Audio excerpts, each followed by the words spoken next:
Mexican students have long looked north when considering postgraduate study, but new restrictions under the US Trump administration are pushing many to rethink their options. Manuel Morelos is an undergraduate law student at Mexico's National Autonomous University, one of the country's leading schools. While he intends to continue his studies after graduation, he says doing so in the US is now unlikely. Creo que hoy en día es muy difícil. Today, it's very hard to think about postgraduate studies in the US since American migration rules have made things much more difficult for students. It's not impossible, but will be an opportunity available to far fewer people now. This year, instead of giving up on studying abroad, many students are changing their destination. With world-class universities, government scholarships and more accessible tuition, China is making a strong case as an alternative. Mexico's Chinese ambassador stressed the opportunities during a recent lecture.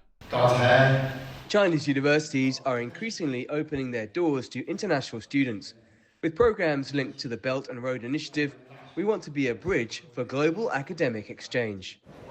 However, Asia presents one issue that gives some students pause. Asia es pues también una opción. Asia is certainly an option, but I see the language as a problem.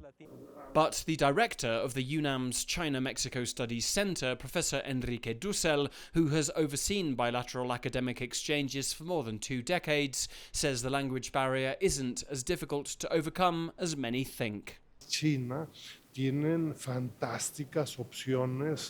has fantastic academic opportunities, and every semester we have hundreds of Mexican students studying in its universities.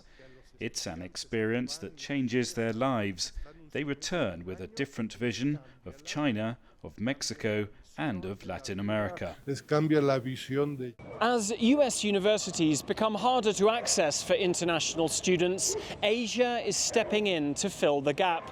For Mexican students, it's no longer just a far-off option, but a realistic path towards international careers.